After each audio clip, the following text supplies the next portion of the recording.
If her deceased relatives were to appear in a vision, Janice would have been reassured about the restoration of her legs. The fact that they didn't made her suspect something was amiss, but she didn't believe that it was a punishment.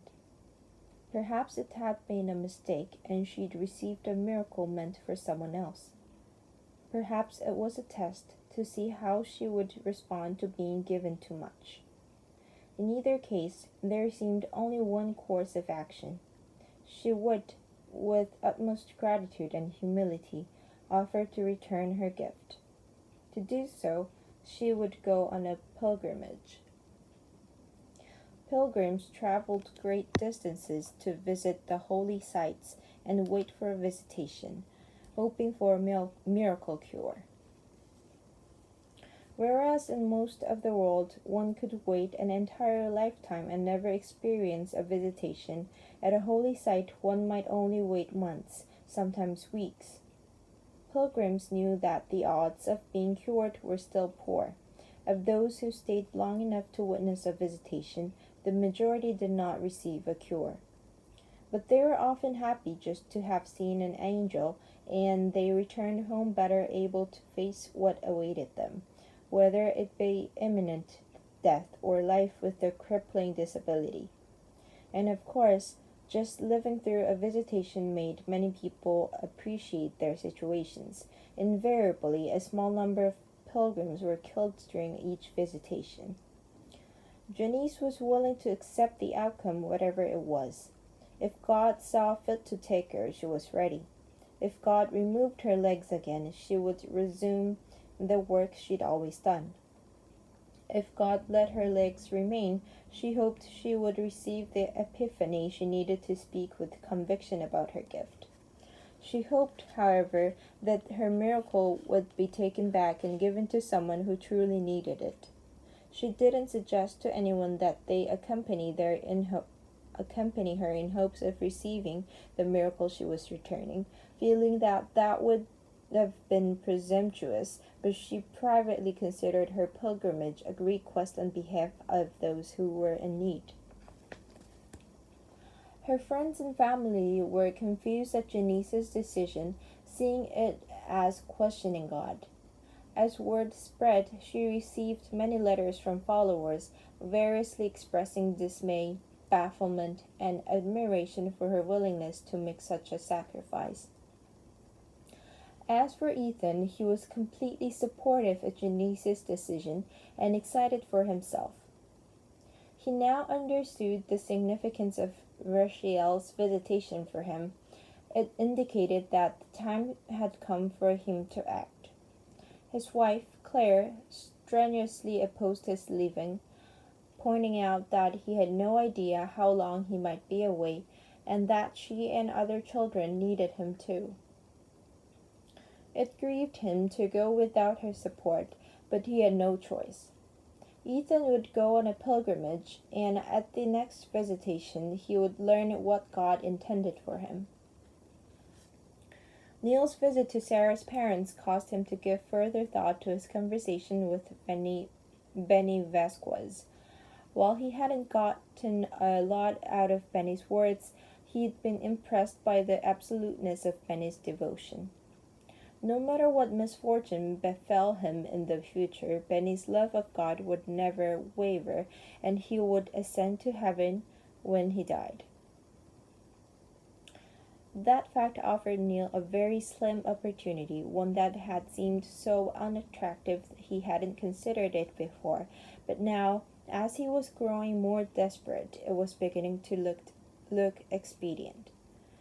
Every holy site had its pilgrims who, rather than looking for a miracle cure, deliberately sought out heaven's light. Those who saw it were always accepted into heaven when they died, no matter how selfish their motives had been. There were some who wished to have their ambivalence removed so they could be reunited with their loved ones, and others who'd always lived a sinful life and wanted to escape the consequences. In the past, there had been some doubt as to whether heaven's light could indeed overcome all the spiritual obstacles to becoming saved. The debate ended after the case of Barry Larson, a serial rapist and murderer who, while disposing of the body of his latest victim, witnessed an angel's visitation and saw heaven's light. At Larson's execution, his soul was seen ascending to heaven, much to the outrage of his victims' families.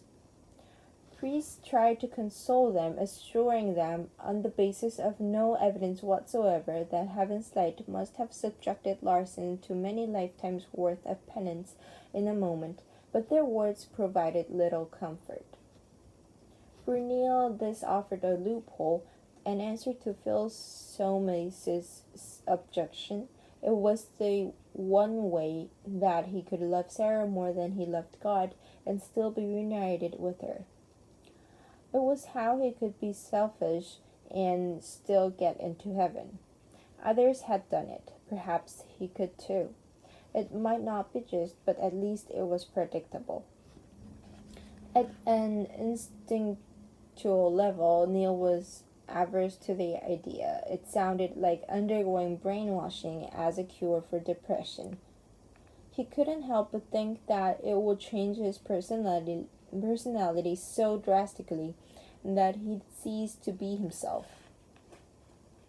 Then he remembered that everyone in heaven had undergone a similar transformation. The saved were just like the eyeless, except that they no longer had bodies.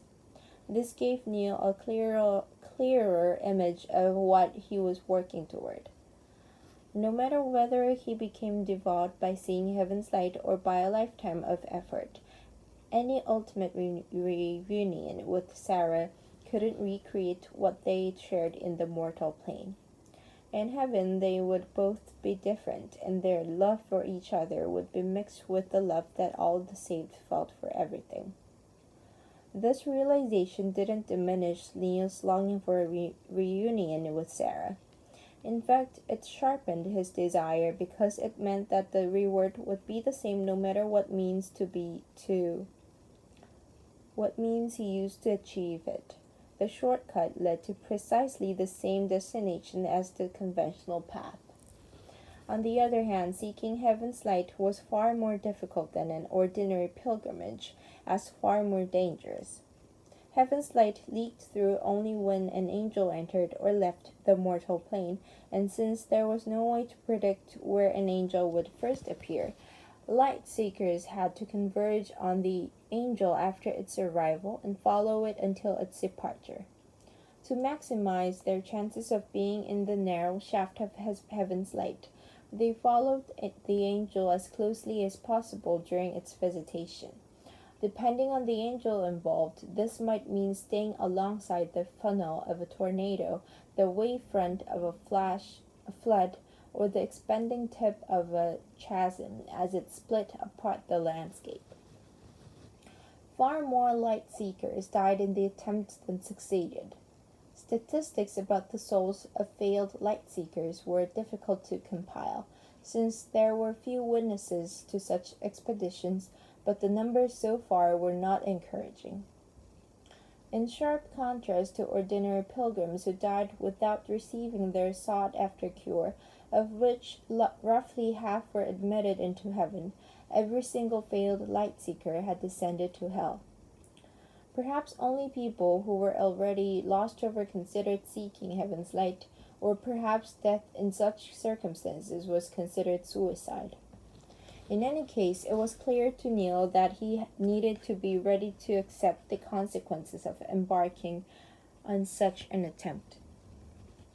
The entire idea had an all-or-nothing quality to it that Neil found both frightening and attractive. He found the prospect of going on with his life, trying to love God, increasingly maddening. He might try for decades and not succeed. He might not even have that long, and as he'd been reminded so often lately, visitation served as a warning to prepare one's soul because death might come at any time. He could die tomorrow, and there was no chance of his becoming devout in the near future by conventional means. It's perhaps ironic that, given the history of not following Janice Riley's example, Neil took notice when she reversed her position. He was eating breakfast when he happened to see an item in the newspaper about her plans for a pilgrimage, and his immediate reaction was anger. How many blessings would it take to satisfy that woman? After considering it more, he decided that if she, having received a blessing, deemed it appropriate to seek God's assistance in coming to terms with it, then there was no reason he, having received such terrible misfortune, shouldn't do the same. And that was enough to tip him over the edge.